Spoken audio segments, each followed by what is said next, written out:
On that night, like most, Anna has a nightmare. The sky is on fire.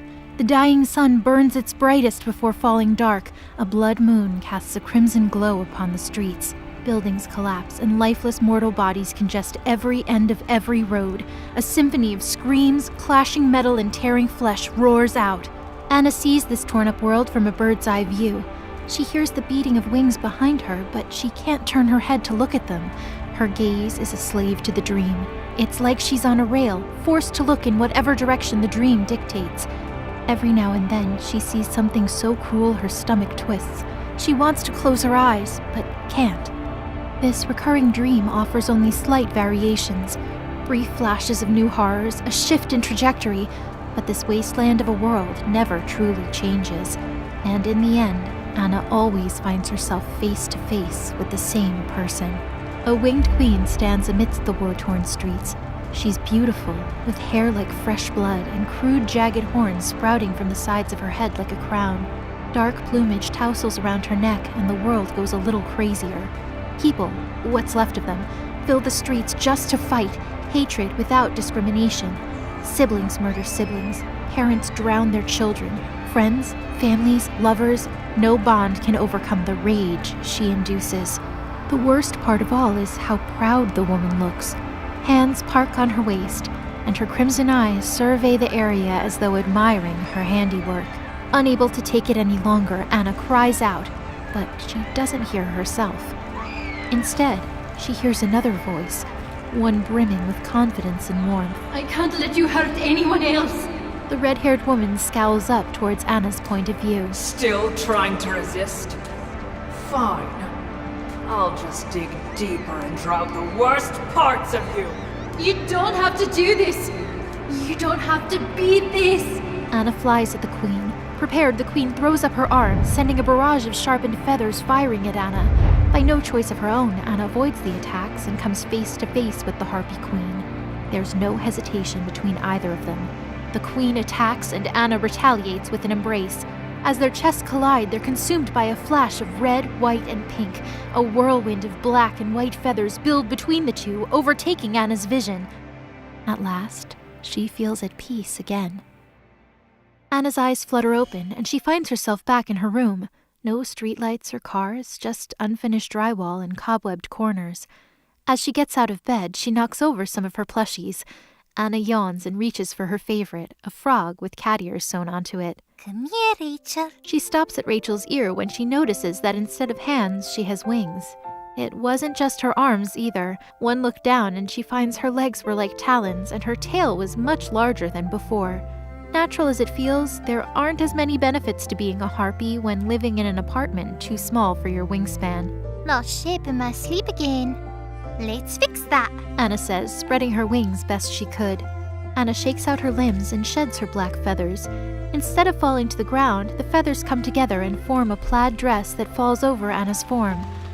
With all the feathers repurposed into an outfit, her limbs have taken on a much more normal look. Normal as defined by her friends, that is. At last, Anna picks up Rachel, kisses her forehead, then places her alongside the other plushes. Next, Anna rushes over to the mirror situated atop her pink and white dresser. Oh no. Anna groans upon seeing herself. Well, she got the hands right, but the feet were all wrong. While Anna's knees were no longer backward, her feet remained raptor-like in nature, ending in a sharp pair of talons. Not to mention, she's still got quite the sizable tail. I guess this is my limit, huh, Rachel? Anna plucks a feather from her skirt and whips her wrist. The simple gesture turns the feather into a ribbon. Magic is tough. Anna takes handfuls of her unruly red hair and ties it back into a ponytail. While Anna isn't a fan of the large red horn protruding from the right side of her head, she does try to accessorize it with a feathered barrette. Anything to make it less intimidating.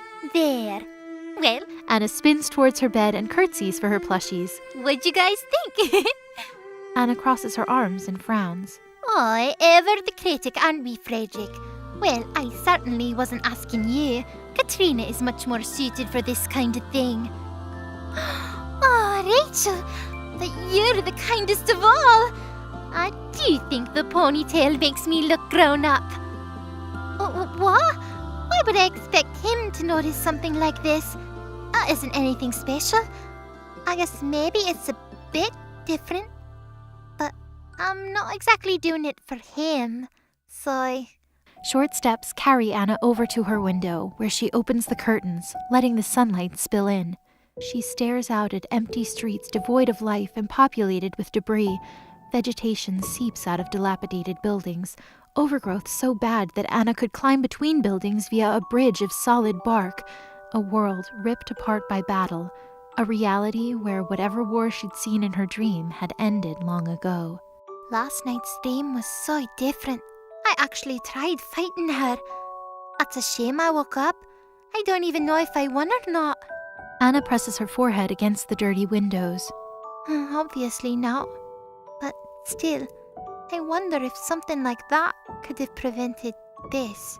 These thoughts aren't new to Anna. Every nightmare brings them back to the surface. It goes as quickly as it comes, however, because the present is far more precious than a past she can't change. Well, I can't let this stuff get me down, especially not today. Not when she's finally coming home. Rise and shine! Anna shouts as she jumps onto Jesus' lap, waking him just as she does every morning. He reaches for a crown of thorns on his nightstand and slips it over his head, nestling it against his angelic white locks. Anna giggles as she watches him rub the sleep out of his eyes and yawn into his hand, his mouth visible to her through his stigmata. So what's on the schedule today, Annie? Jesus asks, while clapping his hands and summoning a flock of doves into the room. I feel like having a day of rest wouldn't be so bad. It's Sunday after all. That's the one day of the week even Dad didn't want to work. Well, Anna balls her hands into little fists atop her bare thighs. actually, today is different. You see, Jay, today... Few words make it out of Anna. It wasn't like she had a problem speaking, but she felt like maybe others had a hard time listening, at least to her. The way Jesus' gaze breaks from hers, it's as though her words didn't reach him. Good thing Anna doesn't mind repeating herself. Jay? Well, you see, about today... Actually... Jesus helps Anna off of him and climbs out of bed. As he walks over to his windows, the doves return and drape a red sash over his shoulders. Jesus waves his hand and the curtains open. Let there be light! Jesus says, laughing as the morning shines down on him. It's impossible to catch Jesus with his guard down. He never has bedhead, never has bags under his eyes, and always wakes up more perfect than the day before. Jesus offers Anna his hand, sunlight hugging tight to his tan skin. He flashes that bright smile of his, the same smile she got up early every morning to see. Even though deities don't require it, Anna still sleeps every night. It's the same with eating, bathing, and things of that nature. Jesus has to because he's a demigod. Anna has to because Jesus does. She's pescatarian because he is. When he brushes his teeth, she follows along, mimicking every movement. Anna doesn't think anything of it, and judging by the way Jesus smiles at her, he doesn't either. Anna beams as she takes his hand. When he pulls her, she trips into his arms. A brief pause lingers between the two. Anna leans in and savors the warmth in those arms before pushing this moment, like many silly things, to the back of her mind. They're friends. Just friends. Anna looks up from Jesus' red sash to his hazel eyes. Those eyes are full of compassion, slow to anger, and of great mercy. They shine down on her every day. He smiles a little, and she smiles a lot. She would have gotten lost in his eyes as usual if today weren't so special. She's coming back! Anna jolts away from Jesus, pushing him over in the process. Anna climbs atop Jesus' bed and jumps. Truth is finally coming home! After several hops, she lets herself fall back flat against his mattress. Really? Are you sure she's coming back? This soon? Is something the matter, Jay? Truth's been gone a long time. Don't you miss her? I can barely contain myself. Aren't you excited? Even a little? No, of course I'm happy. Ecstatic even. Just hadn't heard much from her on my end. It's just surprising is all. Well, she told me before she left that she saw several potential dates for her return. Not a day sooner, not a minute later. Anna explains while rolling onto her forearms. Anna rests her chin in her hands and kicks her legs. Being privy to such information made Anna feel special. So special, in fact, that she lets out the briefest of giggles over the notion that she knew something that Jesus Christ himself didn't. She saw today's date the clearest, which means today's the day she's most likely to return, right? Yeah, I guess that is how it works, isn't it? Well, color me impressed. She told you these dates all that time ago and you've been keeping track of them all. Look at you. An immortal who actually still keeps track of time. You're a really funny girl, Annie. Really? You think so? A soft feeling blooms in Anna's chest. It's kind of embarrassing, but she feels this way whenever she's complimented by any of her friends, Jesus especially. I really didn't know I could be funny. Maybe I'm meant to be a goddess of laughter or scheduling. You know, something like that. How about we focus on Thruth? You want to do something big for Thruth's return, don't you? You can't say it's a special day and not actually make it special. That's true. But what should I do? I could throw a party, make her favorite food, maybe wax Mjolnir for her. She likes punching stuff. I could let her hit me in the face. Well, if you're hard-pressed to decide on something, I'm sure the other girls can help. Whatever you decide on doing, I'll support you 100%. Just let me know when and where, and I'll be there. For the time being, I've got some things to take care of. So you want to catch up with me in a few hours once you've got everything sorted out? Of course. Anna says before darting out of Jesus' room. Having not waited for a response, she skids to a stop down the hall, then rushes back. Once back in his room, she gives him a tight hug. Thanks for everything, Jay. Promise to catch up with you later. And with that, Anna's off again. Anna enters a dark room illuminated only by a single swaying light fixture. She walks past several shelves of canopic jars on her way to the back of the room. There, she finds a sarcophagus, desperately hanging on to its golden sheen beneath cobwebs and dust. Hey, Keb. Are you awake? Are you? Anna whispers as she knocks on Kebishet's sarcophagus. Faint groans leak from the coffin. That's typical this early, so Anna knocks again. Anna drums on the coffin. Kebishet is dead. Murmurs a voice from within the sarcophagus. Leave a message after the beep. Beep. I'm dying. The sarcophagus swings open, revealing the lanky, mummified girl inside. Her deep violet eyes zero in on Anna as she pats Anna's face, as though that would somehow verify her claim. To see you. Anna finishes, smirking. Oh, Kebishet says while still playing with Anna's face. that's not nearly as interesting. There's my mummy. Anna exclaims as she tries to shake off Kebishet's grip. I was having such a nice dream. Kebishet says in a voice Anna has come to describe as impassively curious. I was alive. Kebishet forces 2 fingers into Anna's nostrils. You were there. As was Athena. Thruth too. I don't know if Jesus was. I forgot to check. Kebishet unplugs Anna's nose. I remember it being nice. Being alive seems nice. If I was alive, I would. Kebishet reaches out and grabs Anna's tongue. That's enough, Keb. Anna lisps, tongue flapping about in the mummy girl's grasp. Maybe you can let the rest of your glory lift me out in the hall. Keb lets go of Anna's tongue, examines her fingers, then nods. Relieved, Anna sighs and takes off after her next target. The satin sheets feel so good against Anna's skin. Like everything else in Athena's room, her bedsheets are of the highest quality.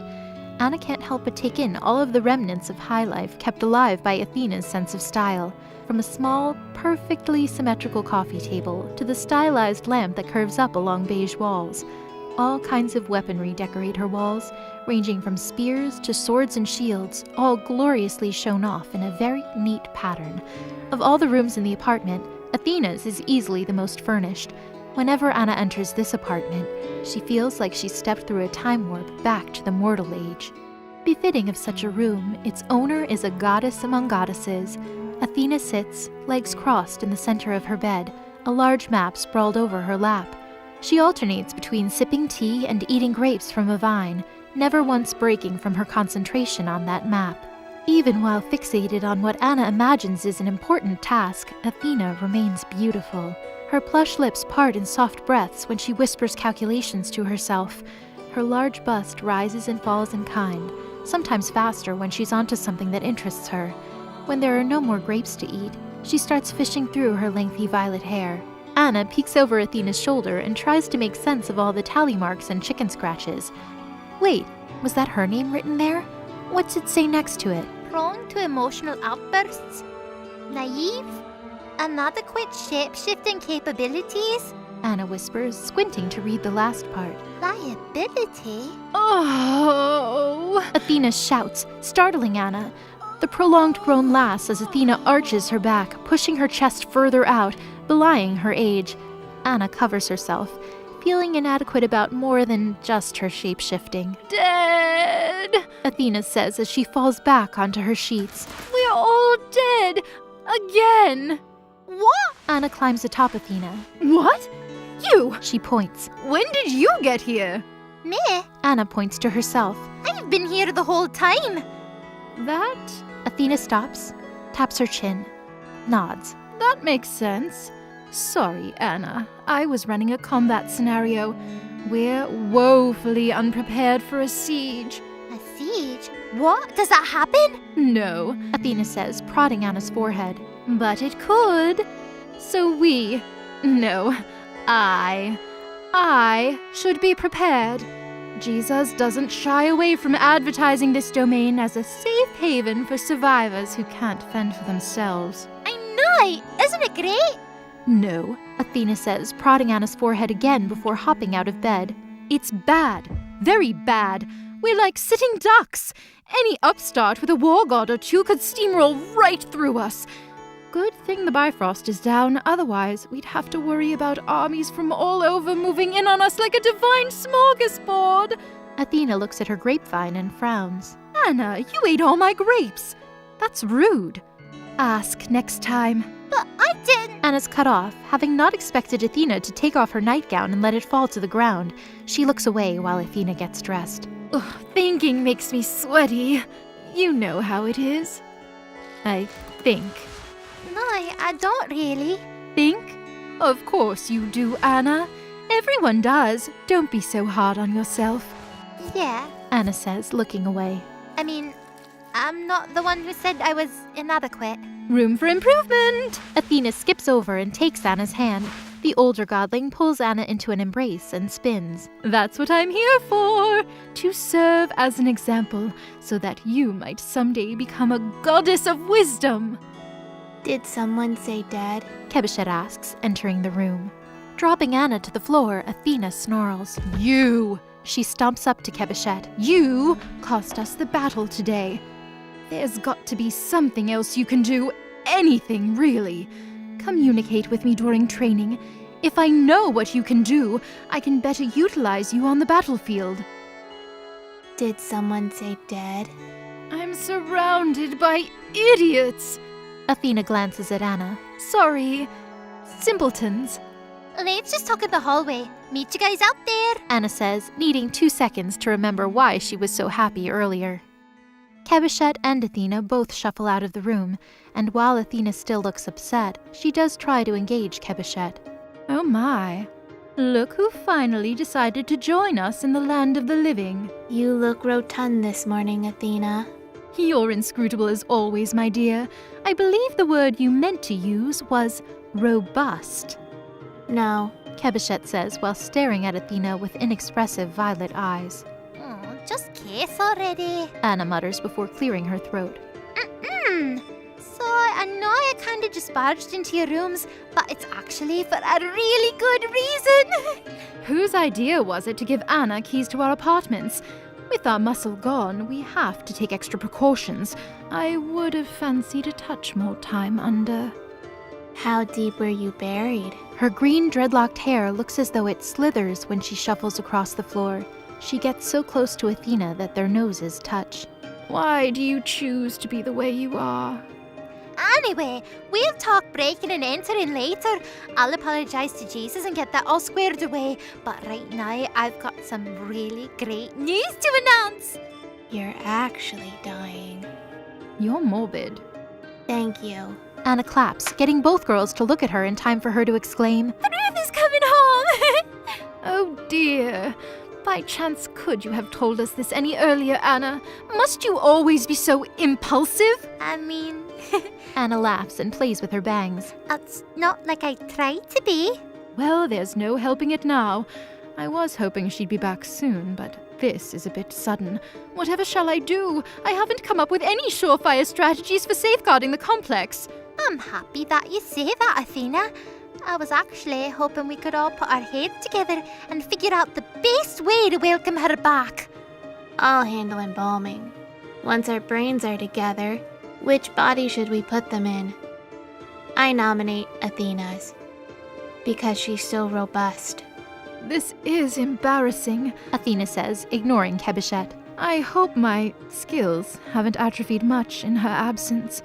Knowing her, she'll want to spar immediately. That's a great idea, Athena. We'll welcome her back with the things she loved doing with each of us. Anna looks to Kebishet, who stares at a small crack in the wall with a vacant look in her eyes. Sound good, Keb? Kebishet reaches for that small crack in the wall, but stops just shy of it. Her head is the only thing that turns, rotating 180 degrees to look at Anna. Anna pales, always forgetting Kebishet could do things like that. Kebishet shrugs bandaged shoulders. I don't know. Truth is an enigma. Kebishet murmurs while raising her sleeved hands to her face. In a single motion, Kebishet grips her head and forces it forward. The sharp, bone-cracking sound Kebishet's body makes is enough to cause Anna to wince. Examination has been inconclusive. Invasive experimentation poses too many risks. Further research is required. I'll consult the brain in the jar. Kebishet lurks back into her room, closing the door behind her. It's ironic to hear Kebishet of all people call someone an enigma. I haven't even begun to understand the most rudimentary parts of Kebishet. She's either the simplest godling here, or the most advanced.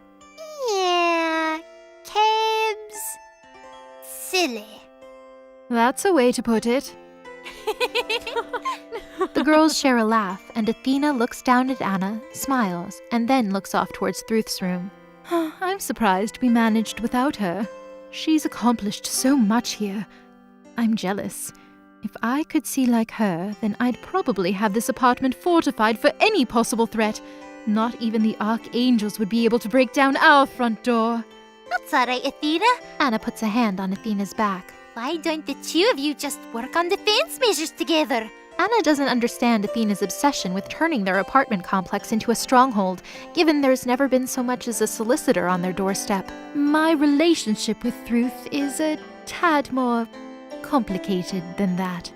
What do you mean? Anna tilts her head. How so? It'll all make sense when you're older. But Thruth and I are the same age. Kind of. At most, she's like a century or two older. That's practically nothing. Oh, you're just too cute, Athena says, laughing and tussling Anna's hair. All right, I'm sure there are other things you want to get done in preparation for Thruth's return. Don't let me keep you. Athena doesn't seem to want to wait around for Anna's response and walks back to her room, slamming the door on the way through. Athena can be so cool, but there are times when Anna gets the feeling Athena is messing with her. Maybe it's just her imagination, or maybe Athena is right. Anna won't understand her, Kebishet, or even Thruth or Jesus until she's older. Much older. Anna knocks on several doors, hoping to convince other apartment dwellers to take part in the festivities.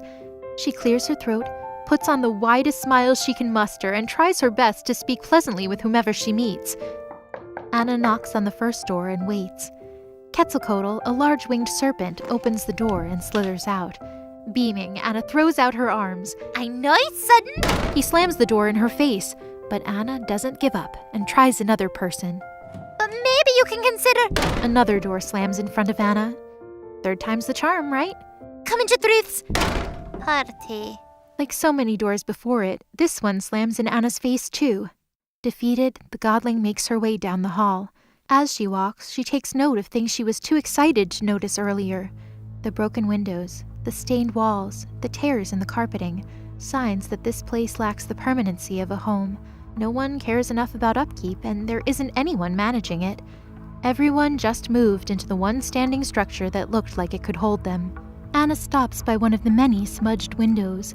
She peers out beyond the cracked glass and cobwebs to the dead world just outside, drowning in sand and ash. Who did all of this? A question she ponders on only when an impossible-to-describe emptiness grows in the pit of her stomach. It only happens when she's completely alone, which, admittedly, isn't often. Anna tries to assuage her dreadful feeling by being around people as often as possible, but there are times, like now, when there just isn't anyone to talk to. That's why she wants Thruth back. According to Athena, Thruth just dotes on Anna because she worships her almost as much as Jesus, which isn't wrong. Thruth's the strongest person in the entire apartment. She can lift mountains, make storms, and even see the future. There's nothing Thruth can't do, and best of all, they're the same age. Anna can't help but admire the girl. She wants to be just like her. Instead of seeing Anna as an annoyance, Thruth always seems happy to have her tag around. She was even hesitant to leave Anna home alone while she went on her journey. Thruth must love her, and that thought alone warms Anna's cheeks. In a hesitant pan, Anna searches the debris of long-gone architecture surrounding their apartment. She doesn't look for anything in particular. Her eyes just wander from one rusted car to another. Then she sees it, coming up slow, just beyond two large utility poles struggling to stay standing. A series of carriages approach the apartment, a caravan led by a chariot pulled by two large goats. A hot feeling bubbles up in Anna's chest when she sees Thruth riding front and center in that chariot. Her beautiful azure acer hair is tied into two long, perfect braids that whip about behind her. Her crimson eyes narrow as she navigates through the difficult terrain in a series of precise turns. That's hair. The ends of Anna's lips twitch and fight their way up her cheeks, forming the largest smile she'd had all day. That's hair! Whoa! Thruth says as she pulls back on both reins. Even from a few floors up, Anna can hear Thruth's calm, textured voice. Easy, Tangrisner. Tanjoster. Anna doesn't wait around any longer and bolts down the hallway. She spins and whips around several corners in increasingly dramatic, sharp turns. Anna moves the boulder that blocked Jesus' door and shouts as she enters the room. Jay, it's too late. Thruth's here already, and I don't have anything ready. Anna's words trail off when she sees her friends. Jesus sits on the couch, sandwiched between Kebeshet and Athena. Athena's arms drape over his shoulders, while his head rests against her generous bust. All three of them look at Anna, each with increasingly different looks of surprise, ranging from Jesus' shock and embarrassment to complete apathy on Kebeshet's part. All right, I know how this looks, Annie, but if you give me just a minute, I can explain everything. Jesus stammers as he pushes himself out of Athena's grasp.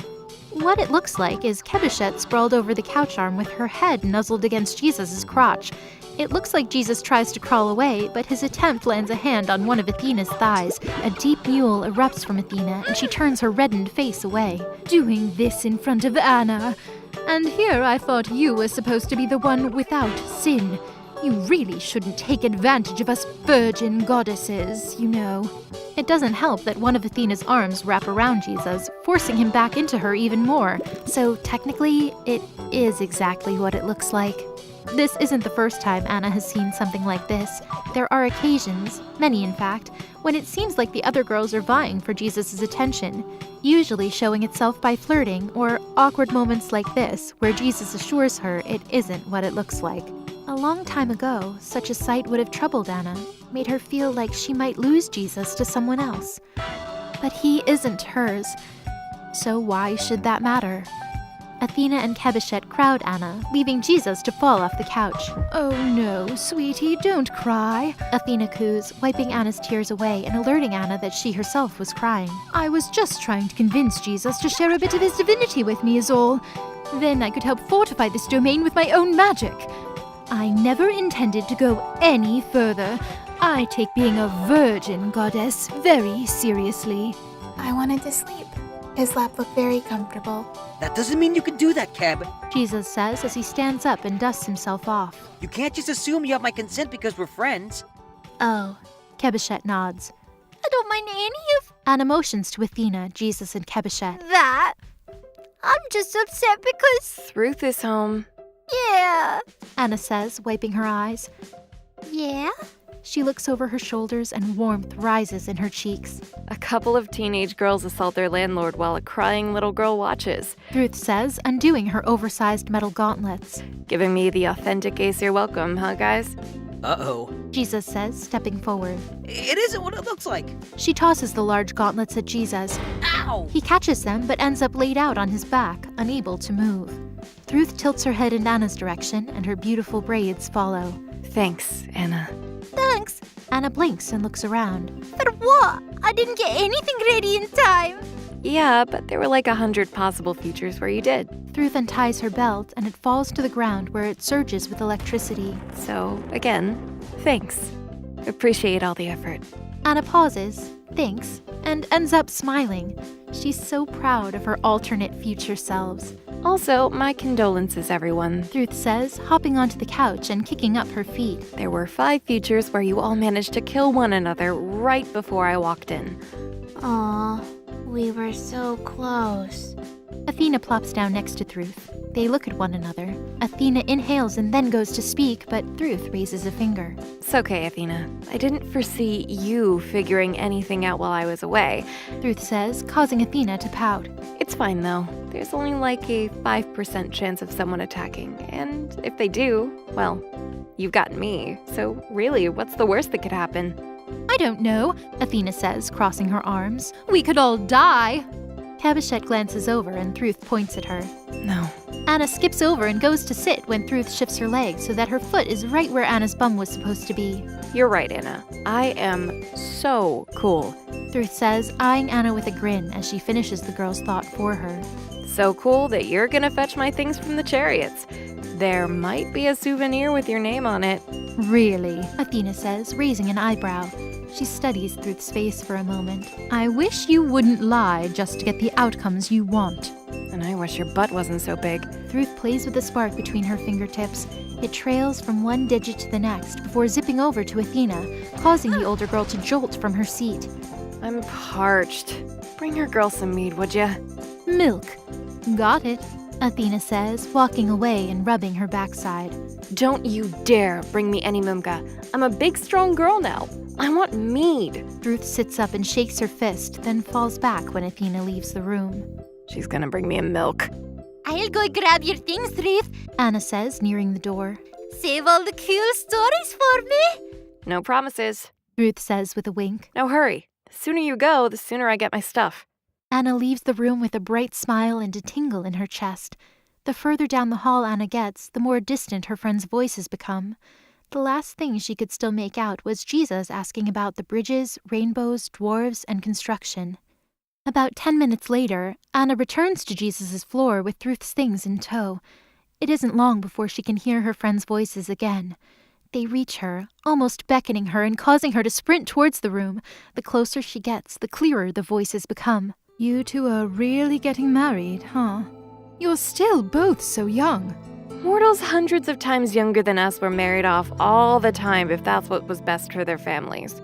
Anna hears Thruth and her steps become heavy, weighed down by something she can't describe. If the benefits you speak of really do come true, then you have my support. Try not to sound so jealous, Athena. It's only a political marriage. So my people stop hating his people for all that messed up stuff they did back in the 8th century. I'm not jealous. I'm the least jealous person to have ever existed. I'm too smart to be jealous. Ever. We'll cut a deal. You can have them on weekends. Unless it's me you're interested in which case, sorry, my weekends are booked. Midgard ain't gonna patrol itself. Jesus and I could never get married. Death has already done us apart.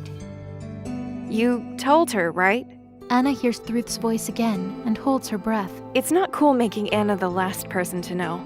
Anna stands by, awaiting yet dreading Jesus' response. I'm sorry. She hears his voice and tenses up. I want to tell her, but I'm still kind of unsure, you know? Like, I don't know what's going to happen to her if I become king. I won't be able to take care of her. Not directly, at least. If she ever falls into the wrong hands, well... Anna trudges towards the door, listening in on the conversation the entire time. Nothing's gonna change.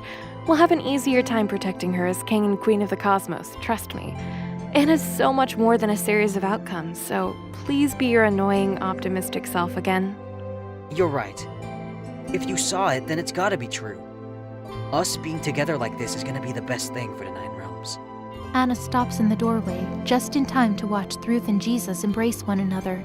She drops Thruth's things on the floor, uprooting her friend's attention and focusing it on her. Annie! Anna!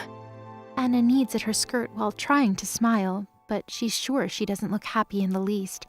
She wants to look at her friends, but couldn't without her heart racing, so she ends up looking beyond them, out the window, into their destroyed world again. I'm happy for you. Really.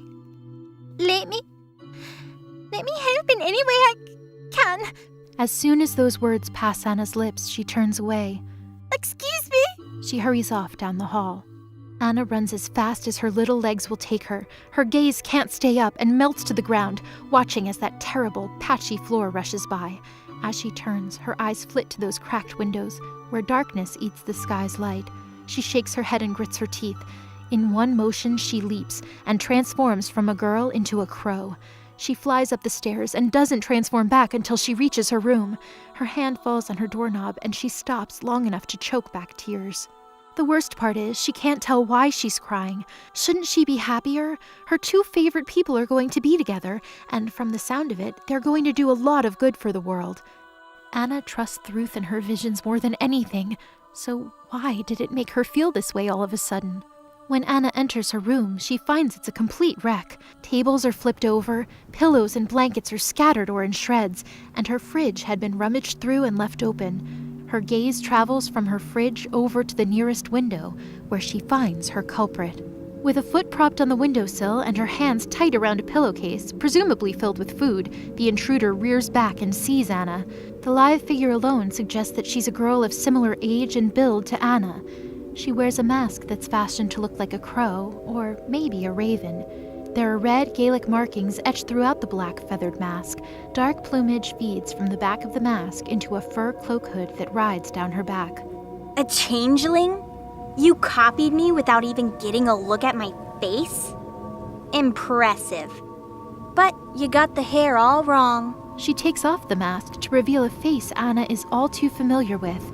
The intruder's eyes are sky blue, and her hair is a crimson mess. She's got a tiny nose and a face peppered with freckles. She sneers as though she's proud of her snaggled fangs. This girl has Anna's face, albeit a touch dirtier and meaner looking.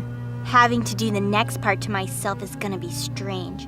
Though I've heard an out-of-body experience can be good for you. So, you caught me. Now we can do this the easy way or the hard way. Please say you want to do this the hard way. Maybe Anna should have been more afraid than she was, but it's kind of hard to be intimidated by a face she's looked at time and time again. So Anna huffs and she stands her ground, glaring at her uninvited guest. I'm not a mimic, you copycat! Criminal! You haven't just stolen my food, which I'd be happy to share if you just asked. You've also stolen my face! Me steal your face. The intruder climbs down from the windowsill and approaches Anna. The closer she gets, the more apparent their similarities become. The only difference is being the intruder was a tad bit shorter, and her horn was on the left side instead of the right. Anna finds herself inching towards the intruder in kind, which is odd as Anna hadn't thought to move. The closer the girl draws, the more Anna wishes to touch her. The girl drops the sack of goodies at her side and circles Anna, prodding and sniffing her as she goes.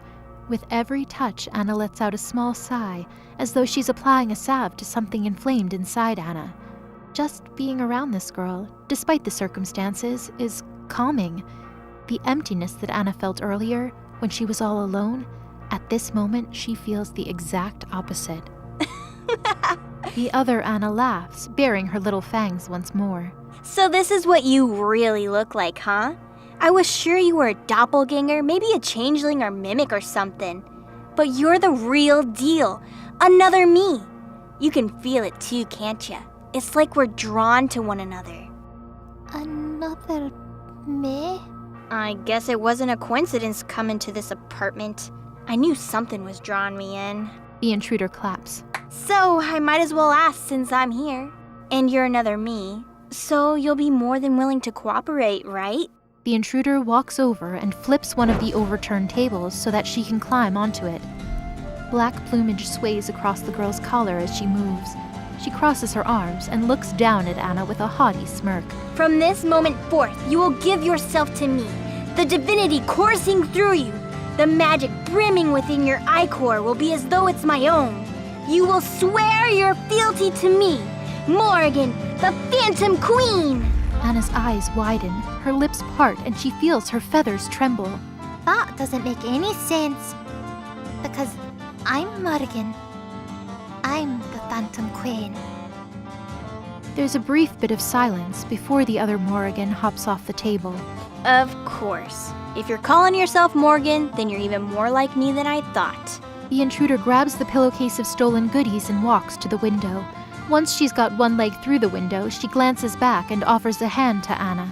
Well, come on then. With a name and face like that, you're not gonna want to be here alone for much longer. I'm not alone. I have friends here. This is my home.